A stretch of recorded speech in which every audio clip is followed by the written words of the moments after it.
Hi again, and we'll be starting a new topic today. One topic today will be on deserts. I'm going to focus on what deserts are, where we tend to find most of these deserts, and why. We'll also today be looking at what we find in deserts, different kinds of erosional or depositional features. And I kind of want to end up talking about a process referred to as desertification. And so I think if you look at this opening slide that you see here, sometimes we get a Hollywood approach to what deserts are. We tend to think that deserts are great big sand dunes everywhere. Well, certainly sand dunes are part of deserts. This particular picture is in Australia. Way off in the distance you can see Ayers Rock out in the desert, kind of a unique place to visit. I hope to be there and see that someday. Kind of different, but you know, there's that sand dune. We kind of think of that as being deserts. Actually, most deserts are simply bare rock as far as defining what a desert is. Some deserts certainly have a greater percentage of sand dunes than others, and so we're going to kind of look at these issues in today. So I want to briefly define what a desert is. And of course, we usually think of deserts as being real hot and dry places. Well, they are. But there are a few places that could fit the definition of a desert as far as its rainfall parameters are concerned. If we just use that alone, I mean, they could be cold. All right, so usually they're hot and dry, and I've got both metric and English units in here on amount of precipitation or rainfall per year. Less than 10 inches per year. Less than 10 inches per year. So that'd be a good kind of demarcation line for what is a desert. You know, less precipitation and the potential for evaporation. If it's really hot and dry, things will evaporate. You're not going to get much precipitation building up. I don't know if you've watched some of the rain out here in the west and go further west. It's called virga. When virga, you watch it rain and you can see the rain coming down, but it doesn't hit the ground. V-I-R-G-A, virga is kind of a meteorological term about rain that it evaporates before it hits the surface of the earth. So less precipitation and the potential for evaporation. Now there are places on our planet where we have not recorded any precipitation for a long, long time, but they're extremely cold, like down in Antarctica. So if we use the rainfall concept a little bit as far as definition, that Antarctica could be considered a desert as far as precipitation rates are concerned. But mostly they're going to be hot and dry regions with less than 10 inches of rain a year. Hays, Kansas, western Kansas area that we're at, we get about 22 inches of precipitation a year, and we hardly have had any this year. I think, 0.02 inches of precipitation so far, and maybe today we'll get some. 22 inches kind of puts us in the realm of a semi-arid kind of desert environment. So we're not a pure desert out here, but if climate changes and things happen, we could be in the future. We'll see. Now, where do you find deserts? Where are they located? I'll kind of keep it kind of straightforward here. Anywhere roughly north 30 degrees latitude or south 30 degrees latitude, we tend to see a concentration of deserts. So this is a latitude thing, the lines that we measure north and south of the equator. Now I'll kind of show you a picture coming up in a bit as to why that is. If this region is extremely distant from a water source that could bring moisture over the land to allow precipitation, could be a place. So usually in the central regions of continents, in other words, far from the source. I know that we've got the Great Lakes kind of in the central part of between Canada and the United States and North America, but there are some other places. I know in Eurasia, the Gobi region, that's pretty far from a source area. And sometimes it's a mixture of these two things together. So it's not always one of these in this list. It could be a mixture of both or a combination of several. Something we refer to as rain shadows. I'll come to that again with an image. I'll come back to on each of these if I can. And the last one is a kind of a different scenario. It has to do with the temperature of seawater. Kind of a different approach. It has to do with these cold ocean currents that well up along the coastlines of certain continents. As the cold marine air warms up, it'll warm up as it moves across the land, comes from the sea over the land, and in doing that, as it warms up, that can absorb more moisture. Warm air can do that, and so it kind of really causes evaporation of any moisture that's above the sea, like a fog or something. And of course, that would then reduce the amount of precipitation right over the land as well. So it's a little localized thing as a result of cold ocean currents. So latitude, distance from the source, rain shadows has to do with mountains, and then there's kind of different scenario with the oceanic currents on there. Now let's take a look at some images to kind of follow through with that. Here's a globe of the Earth. We got these cells set up as far as pressure systems and equatorial lows and tropical highs. Around the equatorial region where it's warm, we have a great chance for evaporation to pull a lot of moisture up into the atmosphere. And you get these huge towering cloud systems with the potential for a lot of rain. And of course, as that water-laden air mass moves higher and higher in the atmosphere, it's going to cool down. The temperature drops up there. So because of that, you get condensation, and thus what? Precipitation. So usually, in an equatorial region, on a daily basis, you can almost predict the time of day it's going to rain. All that moisture that came up comes right back down. Just dumps it right back at the equator region again. That's why in parts of kind of the Amazon, we see so much of the rainforest, all that amount of precipitation that's there. Now that air mass that's moving upward will split or bifurcate, and part of it moves northward, part of it moves southward. But it's moisture free basically, or there's less moisture in it because everything was dumped right back at the equator. So as the air mass moves northward and begins to descend, as it descends it compresses, and that that's a buildup of pressure, and that compressed air then warms up. So when it hits back at the surface at 30 degrees north or 30 degrees south latitude, that's an air mass that's warming up, it's hot, and of course it doesn't have very much moisture, so it's dry. So all along these 30 degree north and 30 degree south regions, we tend to see a concentration of desert-like conditions. And so you can see on this map here, in the yellow areas where we tend to find most of the major deserts in the world. The word Sahara means desert. The word Gobi, up there in Asia, it means desert. So it's redundant to say Gobi Desert kind of thing in our vocabulary.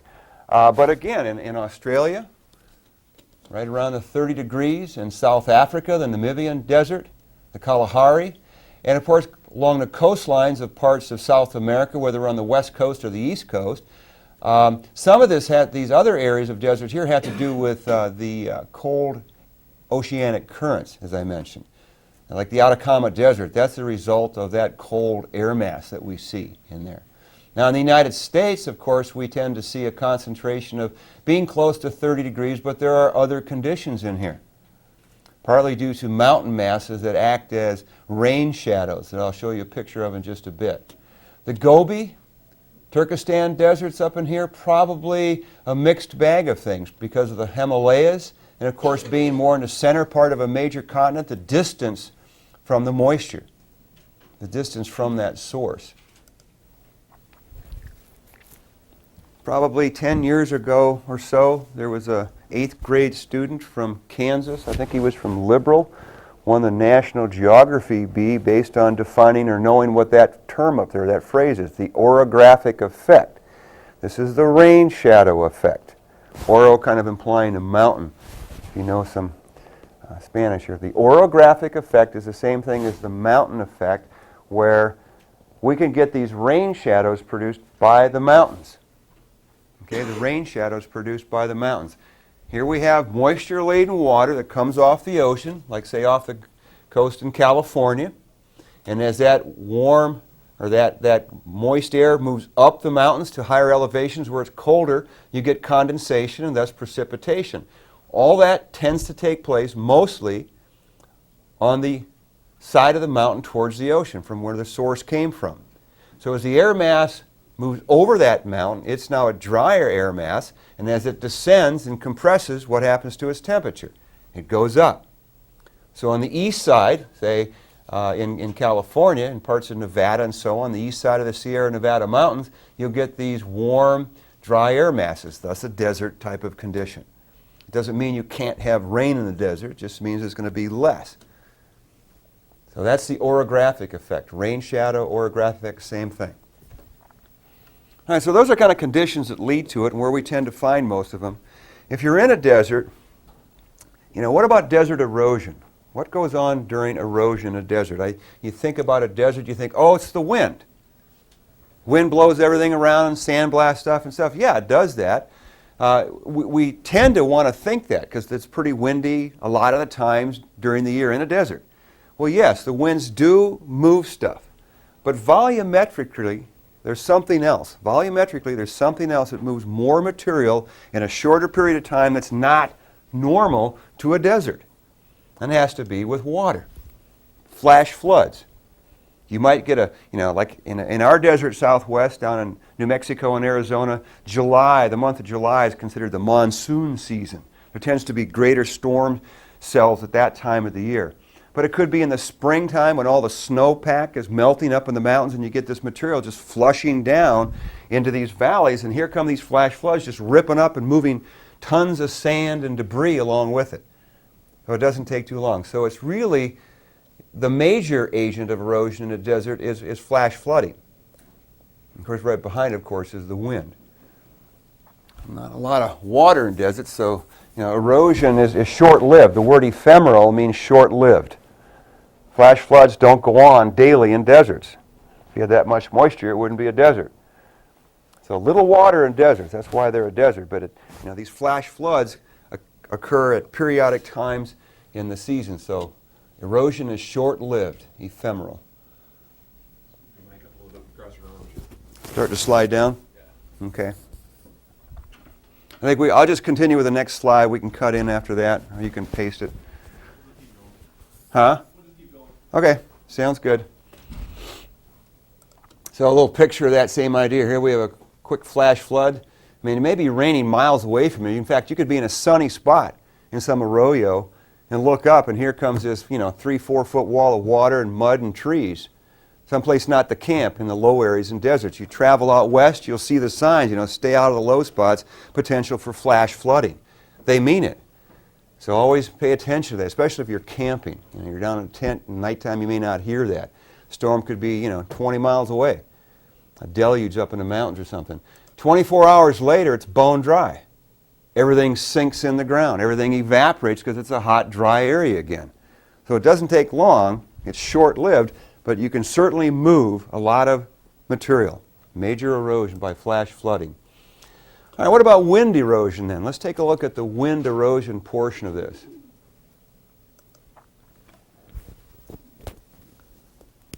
Well, you erase something on a piece of paper and you blow it away. That's called deflation. Deflation simply is the wind blowing away certain size fragments of sediments, and usually it's the real small pieces, the lightweight pieces. The faster, the stronger the wind, the bigger the pieces that can be moved. So that's deflation. Now, of course, the wind, once it picks material up, let's say the wind's moving at 40, 50 miles an hour, you might have experienced this out here in even western Kansas in a strong wind along some lake or even some construction site, and you see a lot of dust being blown, and it'll sting when it hits you. Okay? Well, that's an abrasion. That's a sandblasting process. So rock surfaces and stuff can actually be sandblasted and smoothed down. And all the grains, of course, are going to get sandblasted while they're being moved. So deflation and abrasion, the two major ones. All right, given that, what about some erosional features then, erosional landforms? What are some names of things that we have that are part of this? Now remember, deflation is where the wind blows stuff away. The wind blows it away. So there can be certain pockets or zones in deserts where the wind has blown out the sand and all you have left is bare rock, bigger chunks of rock.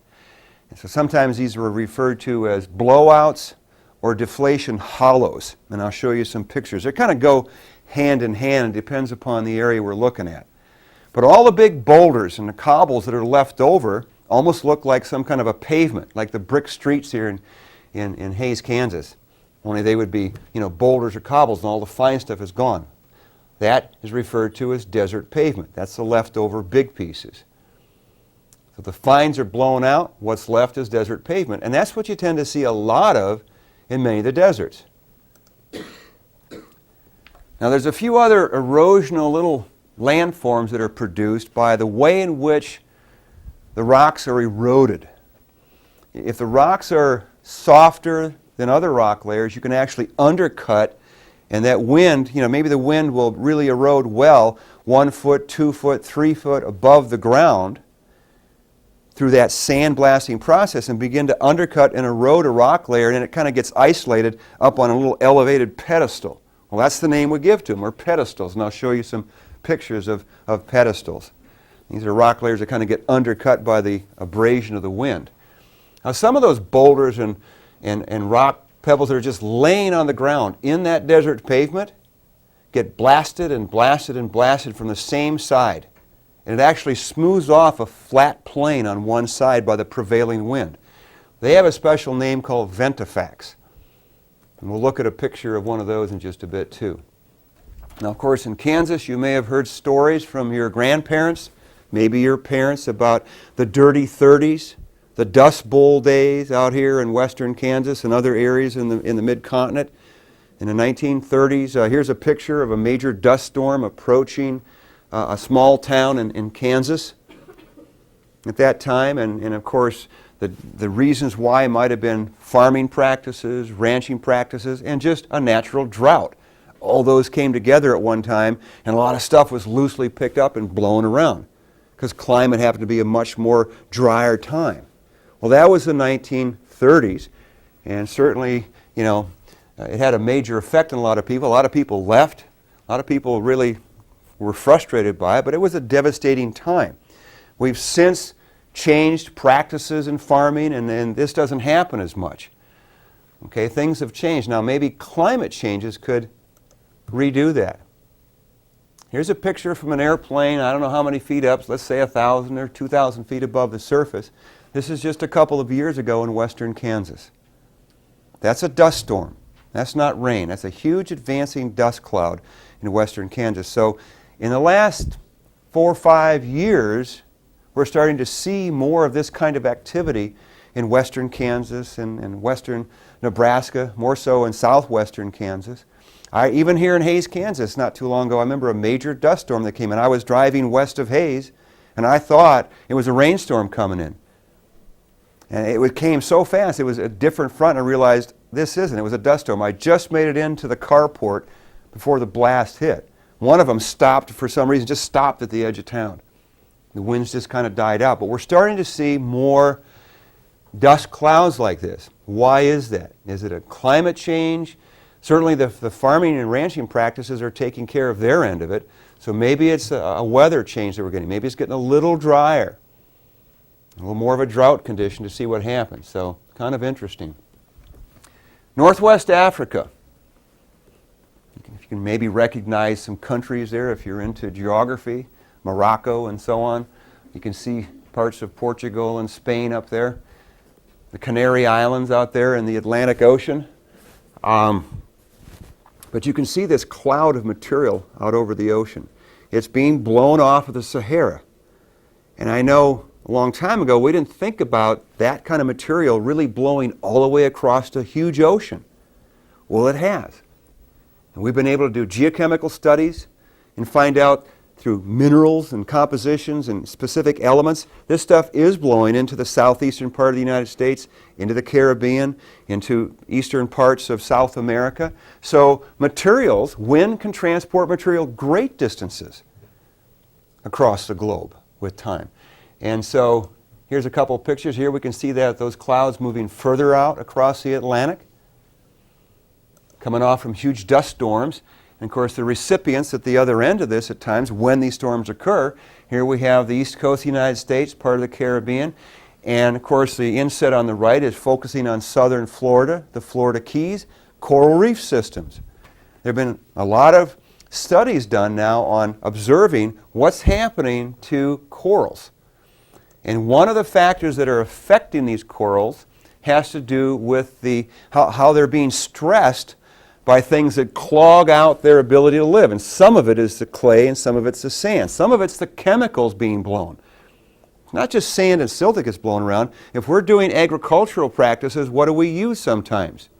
Chemicals, herbicides, pesticides, so on, to make things grow better, right? Well, that gets blown along too with it sometimes. So again, these plants and animals can get stressed out, and so they may be more vulnerable to diseases, different types of infestations like these algae. Temperature conditions sometimes, a warming effect can cause the corals to die and they kind of get a bleached effect. Of course, hurricanes can be very damaging, so a whole mixed bag of things are beginning to kill off corals across the world. Some of which are these wind-blown materials. I've got a few pictures of some of the scuba divers taking shots of these large coral systems here back in '71 that's very thriving. 17 years later, you can begin to see the tops of some of them going, and the same one on the bottom left, even more is gone. So it is being destroyed. Here's another coral again. You can see in 1988, the top of this one was starting to go pretty good, and by just 5 years ago, it's practically all dead. So in a short time span, things are being affected. Things are being affected. Now, that's the bad part. And that's kind of the damaging part. That's part of the ecosystem process. On the other hand, sometimes blowing things to other areas and bringing nutrients in is a good deal. Other studies are showing, like in the Amazon, they've been looking at certain ecosystems that this dust and stuff that's brought in is beneficial. And so that little ecosystem is thriving. So there's the good and the bad that kind of comes along together, but it's all connected. It's connected, and the biologists are working to try to figure out what is that connectedness, using GIS programs and so on, and conducting this research to figure out, what can we do about it? What will we learn about the good and about the bad? It's pretty wild images in terms of, I don't know if anybody scuba dives in here, there's something, or snorkels or whatever, but that's a pretty dramatic change in just a short period of time on these corals. Same thing's happening in the coral reef systems off the coast of Australia.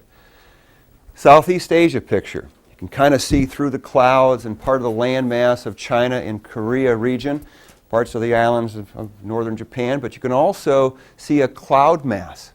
Now, some countries may not have the same criteria and rules and laws about the kind of pesticides or herbicides that they use. They may or may not have been outlawed. Canada, the United States, and other countries have maybe stricter rules. Some do not. So I've got some chemical names up there like DDT, toxaphene, and didrin, okay? Bad stuff. Can be very, very harmful to the ecosystems of plants and animals. So in this particular latitude, as we follow these clouds across the Pacific Ocean, I know that the United States and Canada they've got satellites up there that are monitoring these, the CWIF. CWIF is referring to you can look up CWIF on the web if you want to. You can get a lot of images of ocean surfacings and atmospheric conditions and so on. And they're tracking these clouds throughout the year. And then they'll also collect material, the dust and stuff, and do chemical analyses to say what kind of chemicals are being blown around. What are they doing to our crops? What are they doing to our forest? What are they doing to us as we breathe that material? And see how it goes. Here's some that have made it all the way over to the Great Lakes. So yes, it does get here. And we could take this same concept way back to when we were doing nuclear testing above ground, and the winds would carry that radioactive material through our atmosphere. Same thing can go on with a lot of things. So wind is a good transporting agent. Okay, back to some pictures of some of these erosional features. This is kind of a deflation hollow or a blowout. Usually they tend to want to use the term blowout on the Great Plains, but I've also seen it referred to coastal dunes where they get a little pocket of sand gets blown out. So I'm not that concerned that you remember exactly what the differences are in a terminology, but more so that they're erosional conditions. blowouts and deflation imply kind of an erosional process. That's more significant. Here's another kind of deflation hollow on a more vertical wall. In this sandstone, this is the Entrada Sandstone at Dinosaur National Monument, all those little black holes are little pits. They make great handholds to climb on that if you want to. But also, I mean, to me, it just looks pretty. It's kind of a really cool looking rock. But there's poor cement in some of those places, and part of that is a result of wind blasting and blowing out those parts that are not as well cemented as others, and create these little hollows or pits in the rock surface. If you look at sand grains in deserts, they're very frosted. A frosted nature is a really good clue that this has been involved in some kind of desert erosion condition. And of course the sharp edges get kind of eroded off pretty good. So sands, quartz sands in deserts tend to be frosted in nature and have fairly well-rounded edges to them. A cartoon kind of depicting this desert pavement. I verbalized this already. Got a mixed bag of things. The wind blows away the fine stuff, and what's left on the right-hand side of the great big cobbles and boulders and pebbles. And of course, if wind continues to blow across that with sand, these things can get blasted on one side and abraded.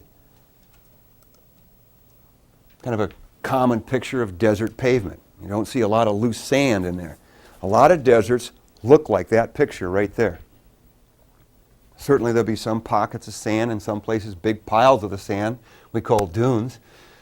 This particular boulder right in the foreground, kind of in the front here, it doesn't look real good in this picture, so I won't use that as a good example, but I will use this one. It's kind of been picked up and set aside, and they've taken a photograph. You can see on this large boulder, it's been sandblasted on one side really well. This top side in here is really flat. This side may be fairly flat too.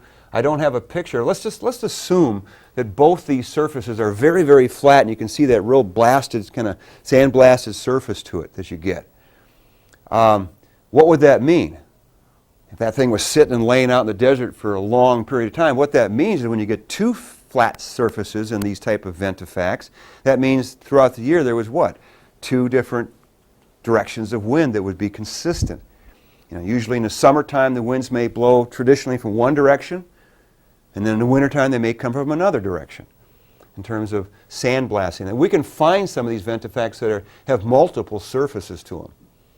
2, 3, and 4 flat sandblasted surfaces. They're kind of unique to have. Okay, as far as the pedestals are concerned, if you go to Arches National Monument in Utah, near Moab, Utah, does that sound still doing okay on that? Okay, good. There's a lot of these pinnacle-looking types of landforms that we'll see here, and you're actually looking through an arch. Part of that arch is a result of freezing water in the desert that expands and pulls the rock layers apart, but also wind, sandblasting that goes through there. And if you look at these rock layers, the alternating light and dark colors, some of those layers are real cemented and others aren't. Some are softer. So if the sand begins to sandblast and undercut some of those layers, you end up with a pedestal type of feature. Probably one of the most visited and dynamic one is the one here on the left that I'm pointing to. This is a huge feature. It's called balanced rock. Balanced rock is in arches, and balanced rock is an example of a pedestal. So wind erosion certainly is obvious in desert conditions. The rock in the middle right here, that's much softer, and in time that's going to get worn away. What will happen? This big rock sitting on top is going to fall down. You can find numerous examples where that's happened. Big chunks just fell off.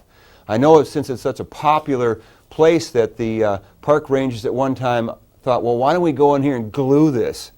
Or put some bolts in and kind of keep it there so it never falls down.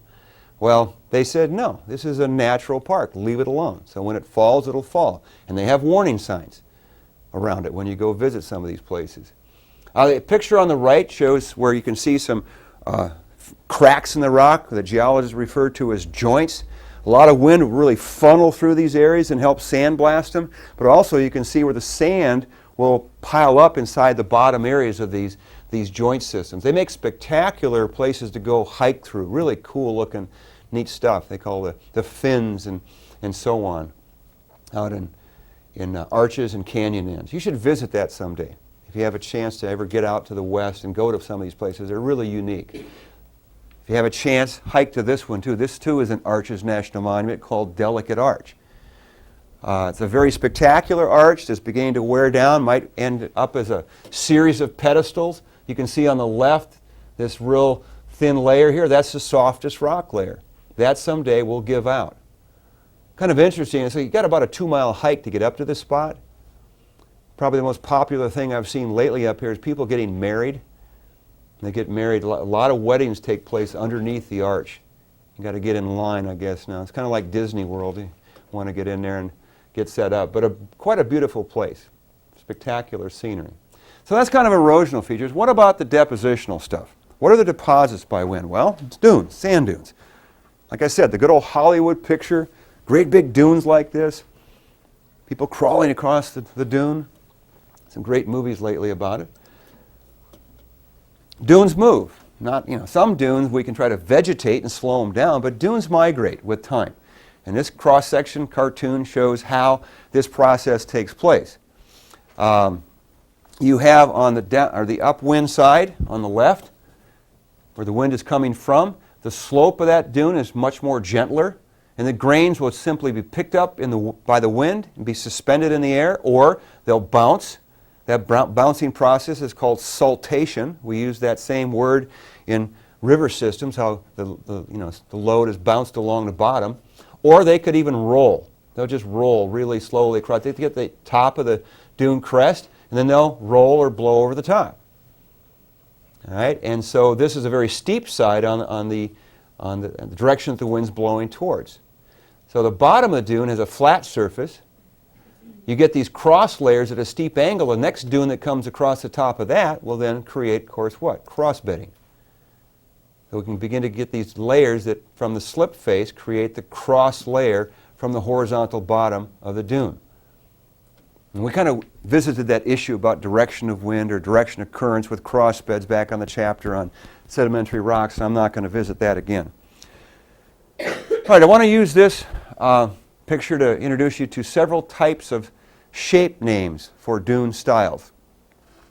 Now in the present textbook, I believe this figure is on page 280. In future editions, they might switch it around.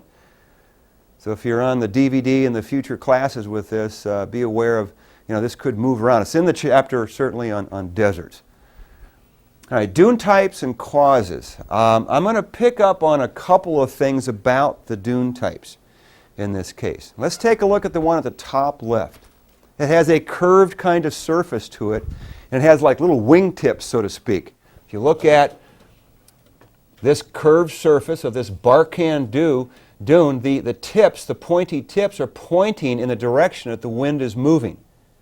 These kind of sand dunes form more out in the open flat areas where there's a good prevailing wind, but not a lot of sand.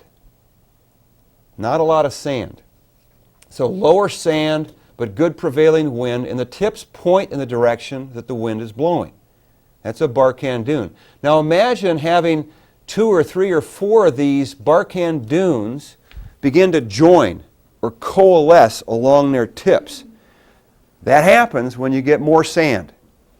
As the sand supply increases, Barkhan dunes begin to join or coalesce, and they end up like the dune on the bottom left, the transverse dunes. You get a long linear ridge, more so. And the wind, of course, is blowing perpendicular to that long crest of that dune. That's a transverse dune. So Barkhans become transverse when the sand supply goes up. The other two, parabolic and longitudinal, a parabolic dune also has been nicknamed a blowout dune. We tend to see these along coastlines where the wind will come in, a big storm, a blast of wind blows out this and creates a little curved pocket. But this time, again, you still have a curved shape like a Barkhan dune, but which way do the tips point? In the case of a parabolic dune, it's in just the opposite direction. The tips are from where the wind is coming from. So the wind is forcing this curved shape In this case, it's blowing out the central part. Longitudinal dunes are also called linear dunes, and they are these long, very elongate, linear types of dunes with a crest where you have two rough winds that come in. I'll show you another picture of some later on, but mainly the long axis of the ridge is parallel to the wind direction. What's the relationship with the transverse? It's not parallel, it's perpendicular. The crest is perpendicular to the wind in a transverse. In a longitudinal, the crest is parallel to the direction of the wind blowing. So those are some of the little issues about some types of sand dune shapes. There are others, but these are some of the main ones. Probably the most common ones you're ever going to see will be Barchan and transverse.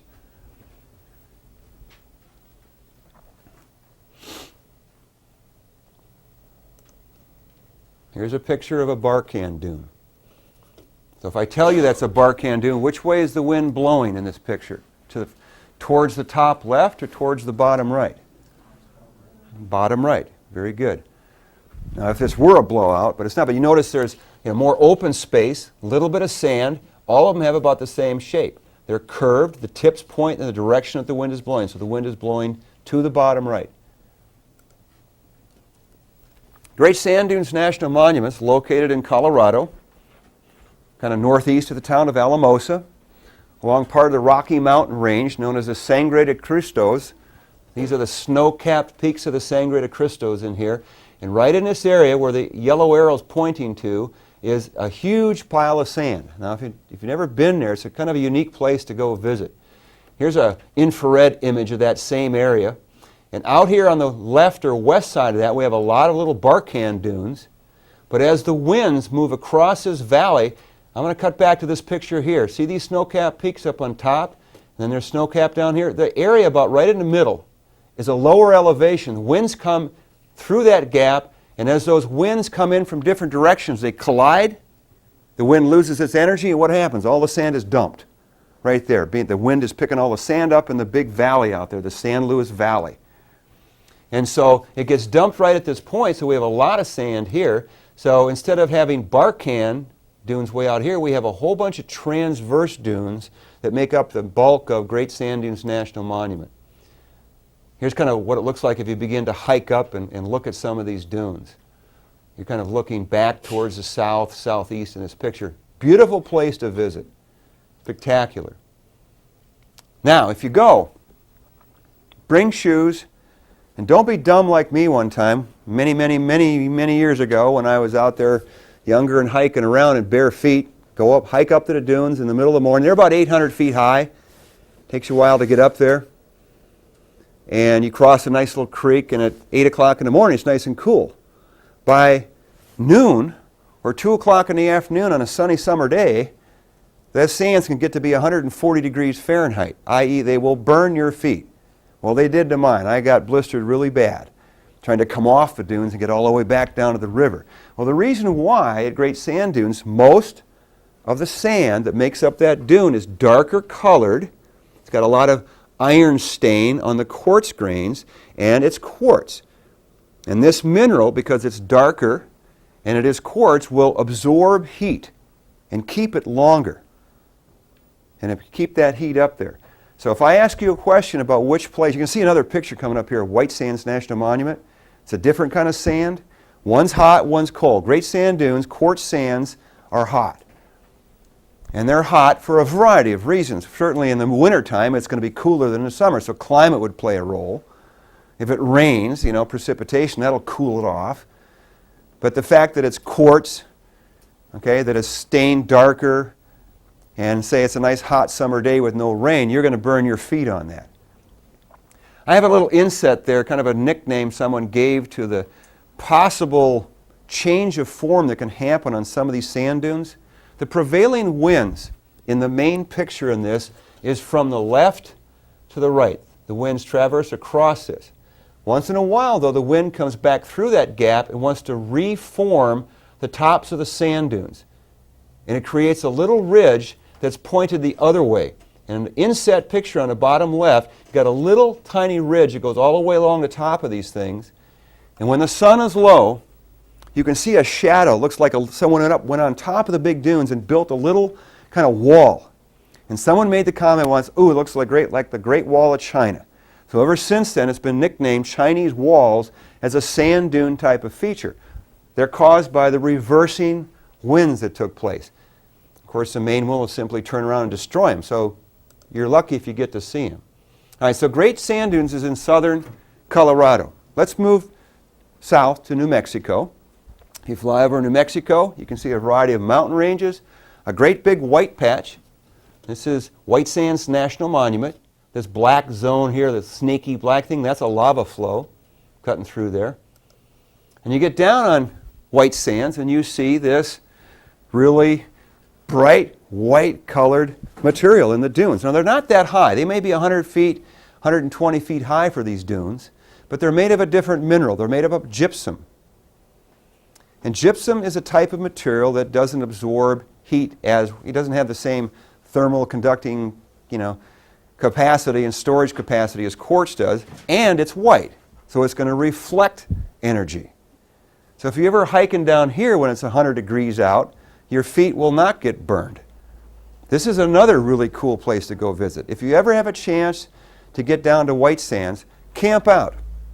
Go there, try to plan your trip if you can, to go camp out in the back country. You get a little permit from the park and go out there on a full moon night. Go to sleep during the day and get up at midnight and hang out till sunrise.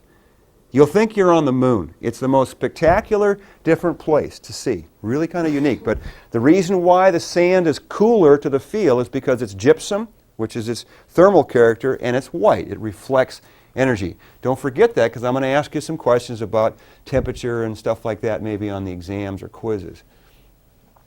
Air photo over a huge sea of sand, also known as an erg.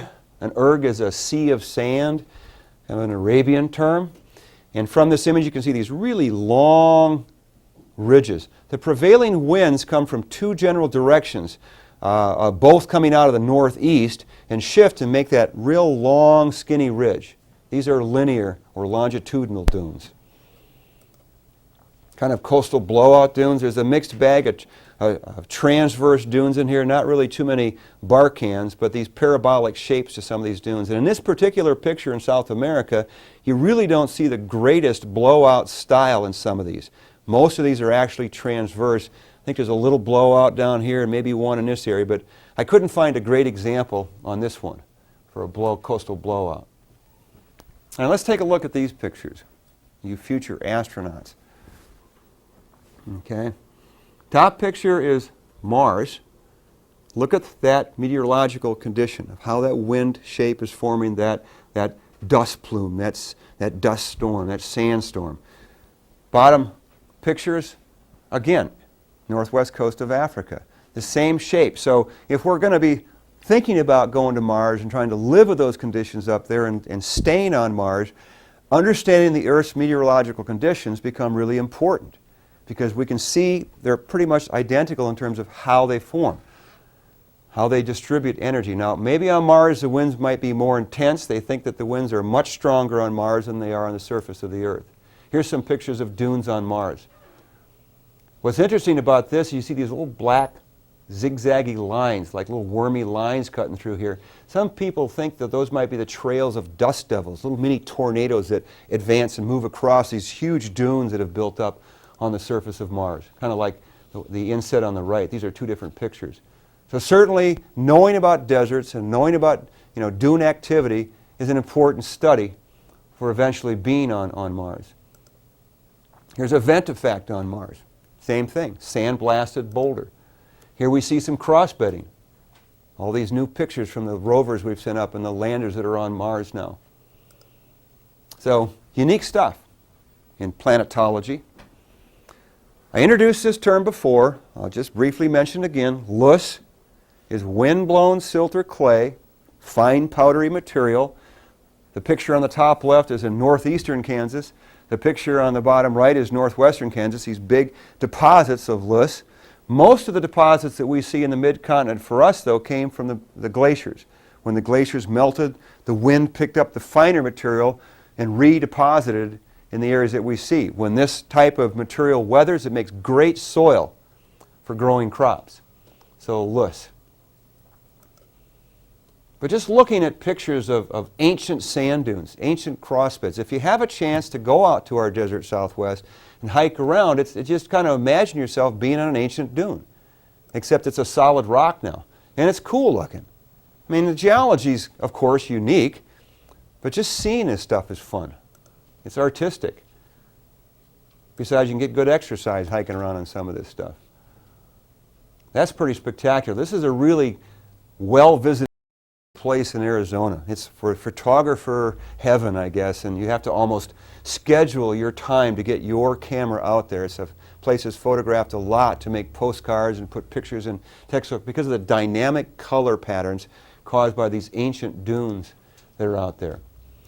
Desert varnish I kind of talked about before, I think a little bit. That's that stain that we see on rocks. These iron, Fe, and Mn, manganese oxide stains that can be chiseled through, and you can create these different petroglyphs. What they mean just depends on the interpreter now. This happens to be one in Dinosaur National Monument, probably attributed to the Anasazi at that time. But again, a desert feature today, certainly. The desert varnish is natural. The petroglyphs, the carvings that we see are, of course, anthropogenic. The most spectacular one of all that we've seen so far in our desert Southwest is called Newspaper Rock. You go south of Moab into Canyonlands National Monument, and it's just huge. It's as big as the front of this room up here, and larger. Just very dark stain and chiseled up, and of course, unfortunately, there's been bullet holes and other things done to it and edges, so they've kind of marked it off. You can't really get up on the rock anymore in this case, but spectacular information about the past. Newspaper Rock. I'm going to jump to another desert feature called Playa Lakes. Imagine yourself down in Nevada or Death Valley in California. In these closed basins, there's no river outlet to an ocean. And all the water just flows into the valley in this basin, and whether it's rain or it's snow melt runoff, fills in a little kind of lake. And it might be 1 inch deep, it might be 2, 3, 4 feet deep, 10 feet deep. But that water will tend to soak in the ground and evaporate, so you can totally evaporate it completely and end up with a big salt flat mixed in with silt and sand and mud. Well, when it's got water in it, it's called a playa lake. When it evaporates and it's bone dry, and you have nothing but, evaporated salts, like halite and gypsum, and some other silts, then it's called a playa. So playa lake has water. The playa is when it's dried out. We'll take a look at some pictures of these things now, okay? I think some are out there in Death Valley. Here's a shot over Death Valley. You got the alluvial fans coming in, of course, but just this low area can get filled in. Just a few inches of water, a few feet, and then it'll dry up, become a playa. So let's go back to that. If there's water in here, it's a playa lake. If it dries up, it's simply called a playa. And we looked at some of that stuff before. Another thing you see in the desert, I don't know if you've been to some deserts and hiked around. Some places they put signs to tell you do not hike off the trail and do not step on that stuff I've got the arrow pointing to. It looks like reddish brown, black, gray, popcorny textured stuff, what it looks like. And it's not very dynamic looking, I guess. In the top left-hand picture here's a close-up in the bottom left, and growing out of it are all the plants. What is that stuff? Well, that's a cryptogamic soil. Desert soil is very, very delicate stuff. And it's kind of a mixture of all kinds of microbiotic things that make this soil that depends upon, of course, any moisture, upon any organics that they can thrive on to create a soil in a desert. And without the soil, you can't have all these other plants. If you ever look at and study plant biology in deserts, they go under the category of xerophytes.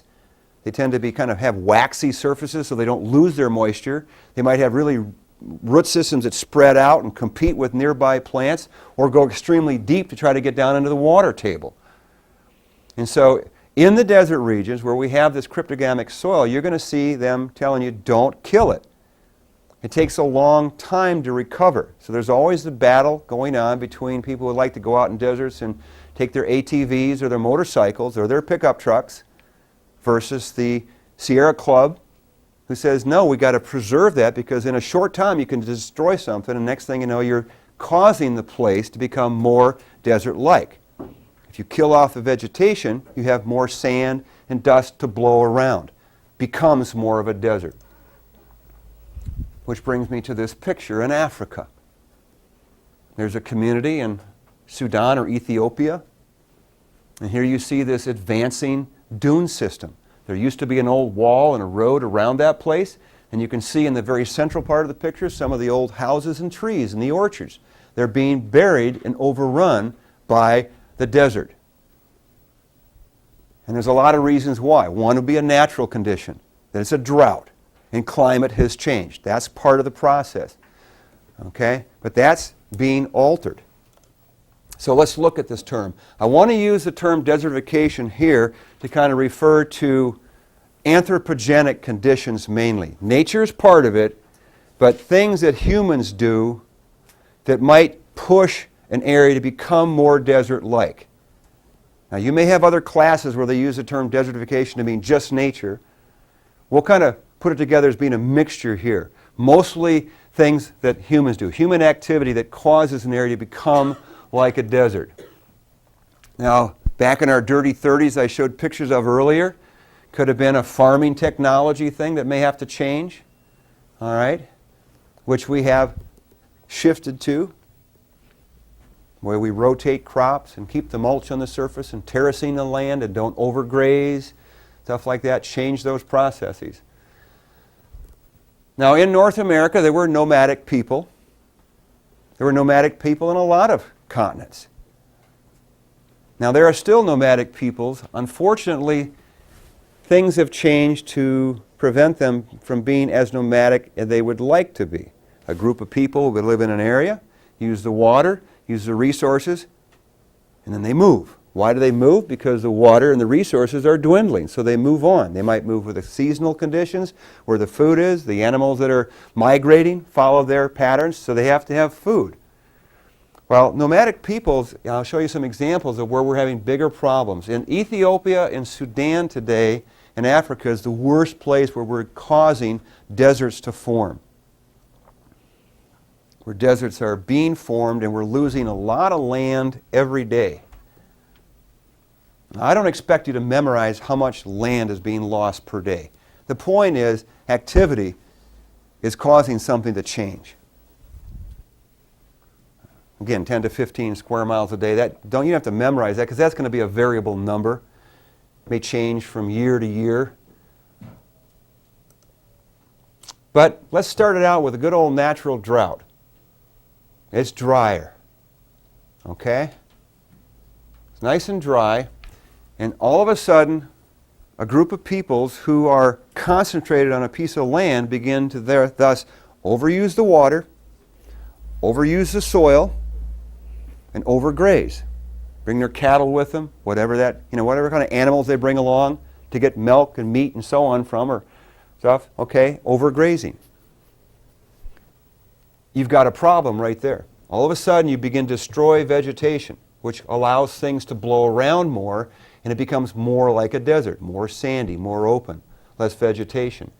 You're going to, of course, overuse materials that are, resources out there in the desert. Any kind of wood, bushes, you're going to want to burn it if you want to cook your food. Okay? The animals you have with you create what we call chips, like the old buffalo chip days out here in the 1800s, and you take those and you burn them. All right? And of course, they're dry, but you use that to cook or to get warm. It gets cold at night in the deserts. So all of a sudden, you're overusing everything in that area, and things become more and more like a desert. I mean, think about the wood, the natural wood that might lay there from a bush or a shrub. That's organic. It's the cryptogams that need that to create a soil so you can have plants. So things begin to snowball. in this process. It can happen pretty much anywhere where you're on the edge of a desert situation. The Sudan and Ethiopia are the worst. So as time progressed, nomadic peoples got concentrated. Political things. We put up borders to countries. We created countries. We create borders. We put up fences. And so by this creation of a country, you force people to stay in one locality, and a population goes up, which adds another dimension to it, of course. All of a sudden, things get pretty rough. Things get pretty nasty. And desertification can be a development. Here's a statement you do not have to remember. I picked up off the web, that in some of these studies, they don't live near water on purpose because they don't want their kids to get used to it. Kind of like living in a house with no TV, right? All right. No cell phones. No iPods. Why? They don't want it. It's an attitude. You have to learn. What was that series of books, the trilogy, the Dune trilogy? Have you ever read Frank Herbert and some of that in the past? About the ornithopters and the big sandworms and the spice and the water stuff. Same kind of thing right there.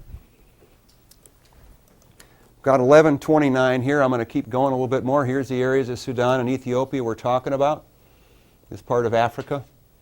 Major, major problems. There's a lot more to this story than that. But this is not a political science class at this stage. But they are having trouble. A lot of problems.